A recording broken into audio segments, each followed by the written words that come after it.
आज के इस वीडियो में आप सभी को भाई कक्षा 10 गणित के काफी मोस्ट इंपॉर्टेंट क्वेश्चन बताएंगे भाई, जो कि एग्जाम में यहाँ से हर बार क्वेश्चन आता ही आता है। पृष्ठीय क्षेत्रफल और आयतन चैप्टर से आपको हम काफी मोस्ट इंपॉर्टेंट क्वेश्चन और काफी आसान भाषा में बताएंगे।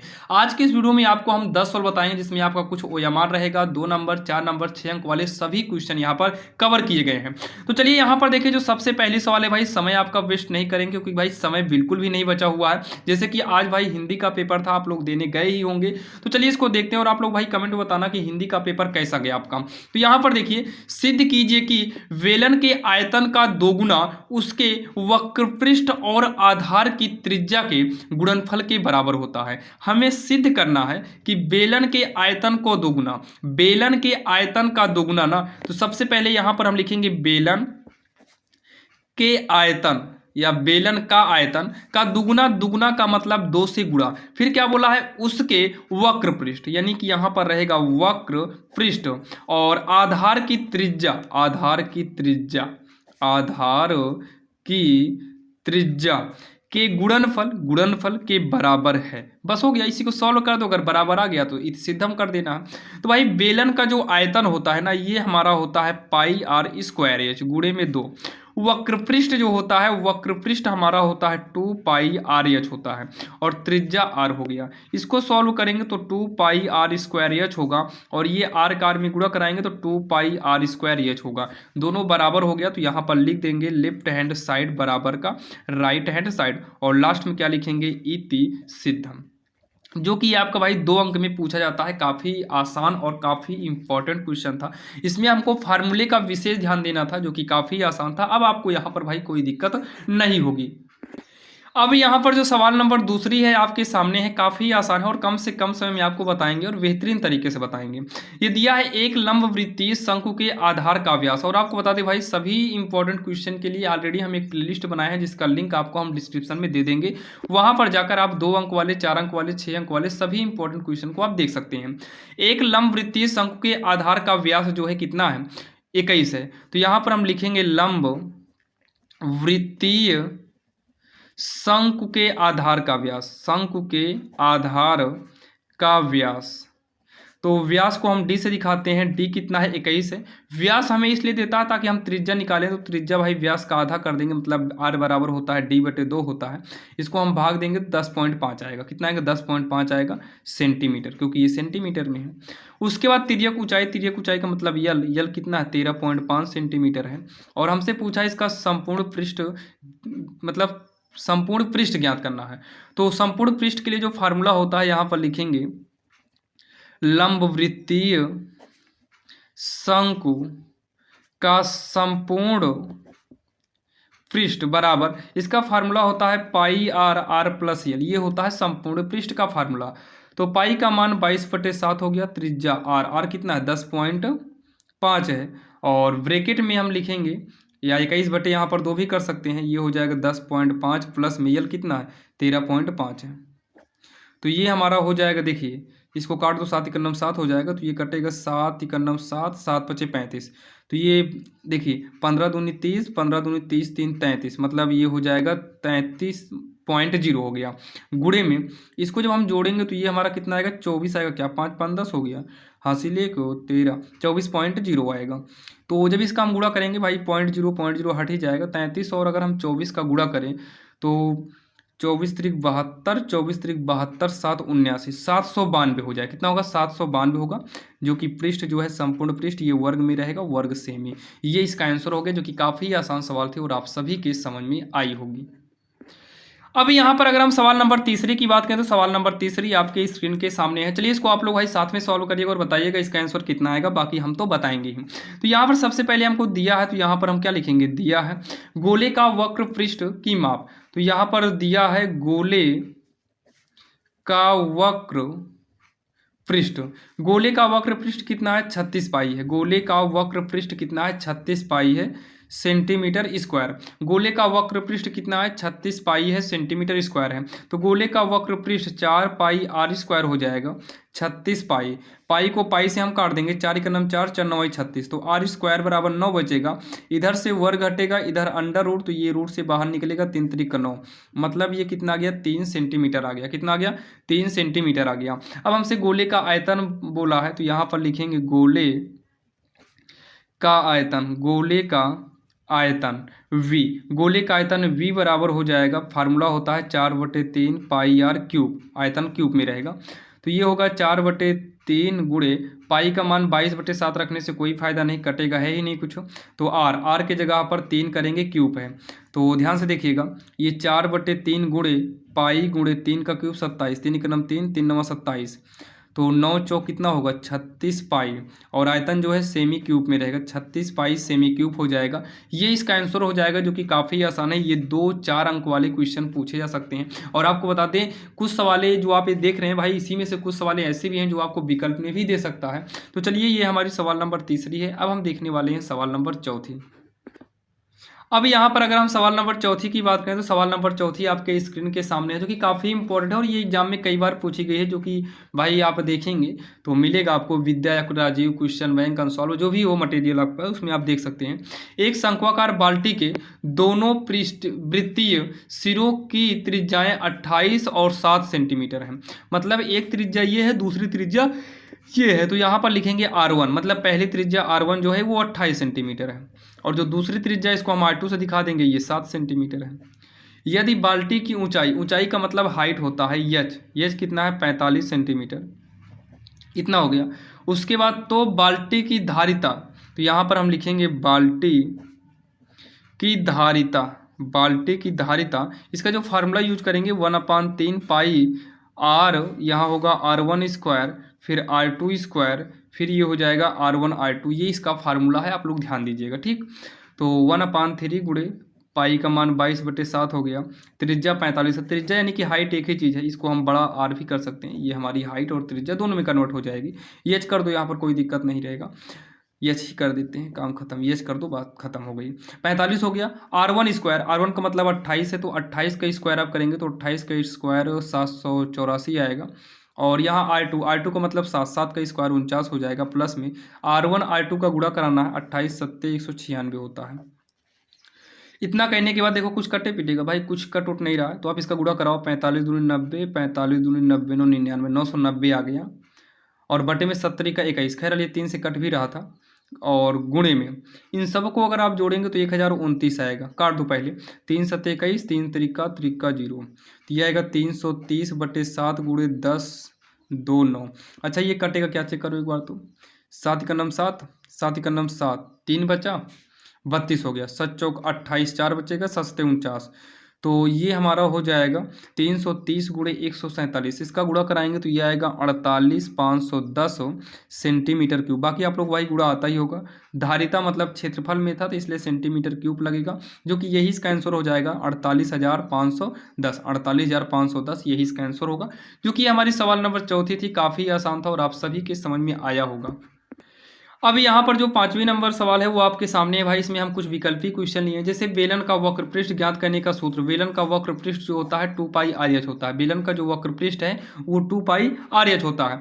दिया है शंकु का आयतन, शंकु का आयतन क्या होता है भाई, शंकु का आयतन सबको पता है 1/3 पाई R स्क्वायर H होता है। और यहाँ पर देखिए 7वां नंबर जो क्वेश्चन है, एक ठोस अर्धगोले का कुल पृष्ठीय क्षेत्रफल, एक ठोस अर्धगोले का जो कुल पृष्ठीय क्षेत्रफल होता है, अर्धगोले का जो है कुल पृष्ठीय क्षेत्रफल, ये हमारा होगा 3 पाई R स्क्वायर होता है, जो कि ये तीनों भाई फार्मूले ही थे, काफ़ी आसान था। अब यहाँ पर देखिए क्या दिया है, सवाल है 8वें नंबर पर, 7 सेंटीमीटर, क्या है 7 सेंटीमीटर भुजा के ठोस लकड़ी के घन को छीलकर एक महत्तम गोला बनाया जाता है। छीली हुई लकड़ी का हमें आयतन ज्ञात करना है। 7 सेंटीमीटर का कोई लकड़ी है जिसके घन को छीलकर एक महत्तम गोला बनाया जाता है, और छीली हुई लकड़ी का हमें क्या निकालना है, आयतन निकालना है। तो यहाँ पर सबसे पहले हम घन का आयतन निकालते हैं, तो यहाँ पर हम लिखेंगे घन का आयतन। यहाँ पर छीली हुई लकड़ी का आयतन पूछा, लेकिन हम यहाँ केवल घन का ही आयतन निकालेंगे। तो यहाँ पर हम लिखेंगे घन का आयतन। घन का आयतन जो होता है ये भुजा क्यूब होता है। क्या होता है? भुजा क्यूब होता है। भुजा कितना है? 7 है, तो 7 का क्यूब यानी कि 7 गुणे 7 गुणे 7, 7 सत्ते 49, 49 सत्ते हमारा हो जाएगा 343। कितना होगा? 343 सेंटीमीटर क्यूब हमारा हो जाएगा। ठीक, इतना हो गया। अब उसके बाद गोले का व्यास निकाल लेते हैं। गोले का व्यास, भाई गोल आकार का है तो गोले का भी व्यास चाहिए, क्योंकि यहाँ महत्तम गोला बनाया गया है ना। तो गोले का अगर हम व्यास निकालें तो भाई व्यास जो होता है ये 2r होगा। तो 2 गुणे त्रिज्या, त्रिज्या का मतलब r, r का मतलब यही, अच्छा गोले का व्यास 2r, 2r जो है गोले का व्यास जो है ये 2r मतलब होगा। और ये जो है हमें 7 सेंटीमीटर के हिसाब से दिया है, मतलब सीधा समझिए d बराबर हमें कितना दिया है? 7 दिया है। तो यहाँ से त्रिज्या निकालेंगे, 2r बराबर 7 होगा, यानी कि r बराबर 7/2 हो जाएगा। तो यहाँ त्रिज्या अगर निकालें तो r बराबर कितना होगा? 7/2 होगा। व्यास का आधा, व्यास 7 है, व्यास का आधा हो जाएगा। ठीक, इतना हो गया। फिर उसके बाद हम गोले का आयतन भी निकाल लेते हैं। अभी तक घन का आयतन निकाले थे, भाई गोला बनाना है तो गोले का आयतन भी चाहिए। तो यहाँ पर हम निकालेंगे गोले का आयतन। गोले का आयतन जो होता है ये 4/3 होगा, पाई आर क्यूब हो जाएगा। तो 4/3, पाई का मान 22/7, आर क्यूब, आर क्यूब का मतलब आर जो है 7/2 है। 7/2, 7/2, 7/2, 7 से 7 काट दो, 2 दूनी मिलकर 4 बनेगा, 4 को काट दो, 2 से 11 काट दो, तो ये बचेगा हमारा 11, 7, 7, 7 से 49, 49 गिरा हमें 539। और नीचे क्या बचा है? नीचे केवल हमारा 3 बचा है, ये सेंटीमीटर क्यूब में ही रहेगा। अब इतना हो गया, गोले का आयतन हो गया, घन का आयतन हो गया। अब हम यहाँ पर क्या काम करते हैं? छीली हुई लकड़ी का आयतन निकालेंगे। तो यहाँ पर लिखेंगे अतः छीली हुई लकड़ी का आयतन, छीली हुई लकड़ी का आयतन, इसका जो फार्मूला होगा ये घन का आयतन, घन का मतलब पूरे, मतलब टोटल का है ये। घन का आयतन माइनस में गोले का आयतन, क्या करेंगे हम? गोले का आयतन। तो घन का आयतन कितना है? घन का आयतन हम पहले निकाले हैं, 343 है, और ये हमारा 539 बटे कितना है? 3 है। इसको आप सॉल्व करिए, आप इसको लघुत्तम लेकर जब सॉल्व करेंगे तो ये टोटल हमारा 490 बटे का 3 आएगा, जो कि ये सेंटीमीटर क्यूब में। तो यहाँ पर क्या लिखेंगे? Centimetre cube. तो ये हो जाएगा हमारा 490 बटे 3 सेंटीमीटर क्यूब हो जाएगा, जो कि यही इसका आंसर हो गया, जो कि काफ़ी आसान था। और भाई आप सभी के समझ में आया होगा, जो कि ये हमारी सवाल नंबर कौन सी थी? 8वीं नंबर थी। अब हम सवाल नंबर 9वीं देखेंगे, फिर 10वीं देखेंगे, और ये 10 वाला पढ़ कर जाइए एग्जाम में। इससे बाहर जो है भाई पृष्ठीय क्षेत्रफल और आयतन के कोई भी क्वेश्चन आपसे एग्जाम में नहीं पूछेगा। अब यहाँ पर सवाल नंबर 9 जो है आपके सामने है। दवा का एक कैप्सूल एक बेलन के आकार का है। कोई दवा का कैप्सूल है, जो कैप्सूल कैसे बनता है आपका? इस तरीके से रहता है कैप्सूल, ऐसे कुछ बेलन रहेगा और साथ में यहाँ अर्धगोला टाइप कैसे बंद रहता है ना, इधर साइड से जो है आप कैप्सूल जानते होंगे। भाई ये मान लो बीच वाला पॉइंट है, यहाँ पर ये बीच वाला पॉइंट है, इस तरीके से। ये क्या बोला है? बेलन के आकार का है, जिसके दोनों सिरों पर 2 अर्धगोले लगे हुए हैं, एक अर्धगोला 2 अर्धगोला। पूरे कैप्सूल की लंबाई जो है ये 14 सेंटीमीटर है। मतलब यहाँ से लेकर अगर आप यहाँ तक की बात करें तो भाई टोटल जो है ये 14 मिलीमीटर है, मिमी है। तो ये हो गया। अब उसके बाद यहाँ पर देखिए, इसका जो व्यास है वो 5 है। व्यास का मतलब क्या होता है कि भाई व्यास अगर हमारा 5 है, अगर यहाँ से लेकर यहाँ तक इसका कंप्लीट जो गोला है, गोले का जो व्यास है अगर 5 है, तो त्रिज्या ये कन्फर्म है कि ये त्रिज्या व्यास का आधा, व्यास कितना है? 5 है, तो 5/2 ये हो जाएगा हमारा, और इधर वाला भी 5/2 हो जाएगा, इतना 5/2, 5/2 यानी कि 5 निकल गया। तो ये बीच का जो एरिया बचेगा भाई टोटल 14, 14 में से 5 निकालेंगे तो ये 9 सेंटीमीटर बचेगा, यहाँ से लेकर यहाँ तक का एरिया। तो यहाँ पर हम लिखेंगे कुल ऊंचाई, आप इसको जब खड़ा करेंगे तो टोटल जो ऊंचाई है एच बराबर कितना आ जाएगा? 14 मिमी आ जाएगा। कितना आएगा? 14 मिमी आएगा। और यहाँ कुल ऊंचाई है जिसमें आपके अर्धगोला भी शामिल है। अगर हम बेलन की ऊंचाई निकालें तो बेलन की जो ऊंचाई आएगी, तो भाई बेलन की ऊंचाई यहाँ से यहाँ तक 9 ही है, तो बेलन की ऊंचाई कितना होगा? 9 मिमी होगा। तो इसको हम बड़े एच से दिखा देंगे, इसको हम छोटे एच से दिखा देंगे। अब बेलन की त्रिज्या कितना है? बेलन की त्रिज्या 5/2, यानी कि इसको जब पॉइंट में बदलेंगे तो 2.5 आएगा, जब पॉइंट में बदलेंगे 2.5 मिमी आ जाएगी। ठीक है, तो अर्धगोले की त्रिज्या भी यही रहेगा भाई, बेलन की त्रिज्या कहो या अर्धगोले की त्रिज्या, दोनों त्रिज्या सेम रहेंगी। अब यहाँ पर हम निकालेंगे कैप्सूल का आयतन। क्या निकालेंगे? कैप्सूल का आयतन। आप लोग थोड़ा सा समझने की कोशिश करना। जब हम कैप्सूल का आयतन निकालेंगे, सबसे पहले अर्धगोला है, तो इस अर्धगोले का आयतन अगर हम निकालें तो 2/3 पाई आर क्यूब हो गया। फिर ये बेलन है, तो बेलन का आयतन अगर यूज करें तो पाई आर स्क्वायर एच है। फिर अर्धगोला फिर है, तो ये फिर से 2/3 पाई आर क्यूब हो जाएगा। एक काम करिए, इन दोनों को आप जोड़ दीजिए, 2/3 में 2/3 जोड़ेंगे तो 4/3 हो जाएगा, पाई आर क्यूब, और ये क्या है, पाई आर स्क्वायर एच है। अब इसको हम सॉल्व करते हैं, चाहो तो आप कॉमन उमन लेकर सॉल्व करिए, तो वैसे ही कर दो, 4/3 पाई रहने दो, आर कितना है, 5/2 है, क्यूब कर दो। यहाँ पर तो खैर हम त्रिज्या 2.5 किए हैं, लेकिन यहाँ 5/2 होगा ना, व्यास का आधा, तो प्लस में फिर पाई को लिखेंगे, आर के जगह पर 5/2 ही रहेगा, स्क्वायर एच का मतलब भाई ये बेलन की बात है ना, तो बेलन के लिए 9 ही केवल करेंगे, 9। इसको सॉल्व करते हैं, तो सॉल्व करने के लिए चाहो तो आप कॉमन भी ले सकते हो, कॉमन ले सकते हैं। कॉमन क्या लेंगे इन दोनों में, तो भाई कॉमन तो यहीं से ले सकते थे, ज़्यादा आसान था, बाकी चलिए यहाँ से कॉमन लेते हैं। दोनों में लाइन खींच दी है, पहला नंबर तो 5/2 का स्क्वायर मिल रहा है दोनों में, 3 है, 2 बार है, 2 बार लेंगे कॉमन, पाई भी कॉमन में चला गया, तो यहाँ पर 4/3 बचेगा, और 5/2 का स्क्वायर गया तो एक बार 5/2 भी बचा है प्लस में, और सब बाहर निकल गया, पाई बाहर चला गया, ये बाहर चला गया, केवल क्या बचा हमारा, 9 बचा है। आइए इसको हम थोड़ा सॉल्व करते हैं, तो 5 का स्क्वायर करेंगे 25, 2 का स्क्वायर 4 पाई, और ये हो जाएगा 2 दूनी 4, मतलब 5 दूनी 10/3 प्लस 9। आगे जब इसको सॉल्व करेंगे तो 25/4 पाई होगा, इंटू में ये 3 9 27 10 37/3 हो गया। अच्छा कुछ कटे पीटेगा क्या, नहीं कटेगा, तो ये हो जाएगा 10,000, नहीं ये भी 25 रहने दो, 25/4, इसको 22/7 करते हैं, अच्छा फिर भी नहीं कटेगा भाई, एक काम करो, अब तीनों का गुणा करा दो, जब तीनों का गुणा कराएंगे 10,175 आएगा, भाई गुणा तो हम पहले से करा के रखे हुए हैं, और बटे में कितना आएगा, बटे में 42 आएगा, आपको इसे पॉइंट में भाग देना पड़ेगा, तो ये 242.26 आएगा, मिमी क्यूब आएगा, जो कि भाई इतना आप भाग तो आता ही होगा, ये इसका आंसर हो जाएगा, जो कि काफ़ी आसान है, और ये पूरे 6 अंक वाले में आपको क्वेश्चन में पूछ सकता है, आप लोग भाई इसको अच्छे से पढ़ कर जाइएगा। चलिए हम एक और सवाल देख लेते हैं, जो कि वो भी काफ़ी इंपॉर्टेंट है। अब यहाँ पर हम ये वाली सवाल देखने वाले हैं, जो कि आपके स्क्रीन के सामने है, काफ़ी इंपॉर्टेंट और काफ़ी आसान सवाल है। दिया है पानी से भरे एक अर्धगोलीय टैंक को, पानी से भरे एक अर्धगोलीय टैंक को एक पाइप द्वारा 3 सही 4/7 लीटर प्रति सेकंड की दर से जो है खाली किया जाता है। यह टैंक को आधा खाली करने में कितना समय लगेगा यदि टैंक का व्यास 3 मीटर है, यदि टैंक का व्यास कितना है, 3 मीटर है। तो चलिए देखते हैं इसको आखिर कैसे सॉल्व करना है। तो सबसे पहले एक काम करिए, सॉल्व यहाँ पर डालते हैं, तो यहाँ पर देखिए सबसे पहले नंबर टैंक की बात हो रहा ना, तो यहाँ पर भाई टैंक के लिए डाल देते हैं, यहाँ पर लिखेंगे टैंक के लिए, क्योंकि पानी का टैंक ही है ना यहाँ पर टैंक, तो टैंक के लिए भाई, अच्छा टैंक की त्रिज्या कितना है, त्रिज्या की बात करें तो ये हमारा कितना है, व्यास 3 मीटर है, अगर व्यास 3 मीटर है तो व्यास का आधा त्रिज्या होगा, तो त्रिज्या 3/2 मीटर है, कितना है, 3/2 मीटर है। अच्छा टैंक का आयतन एक बार निकालते हैं, टैंक निकालना पड़ेगा भी, टैंक का आयतन, क्योंकि भाई पानी की बात है तो आयतन तो जरूरी है निकालना, तो टैंक का आयतन मतलब पाइप है, पाइप का मतलब ये 2/3 पाई आर क्यूब होगा, टैंक का आयतन दैनिक 2/3 पाई आर क्यूब हो जाएगा, टैंक मतलब गोल आकार का रहेगा, तो यहाँ पर गोले का फार्मूला यूज करेंगे, गोले का आयतन, तो ये हो गया 2/3 पाई, आर का मतलब 3/2, क्यूब होने की वजह से कितनी बार रहेगा, 3/2, मतलब 3 बार रहेगा।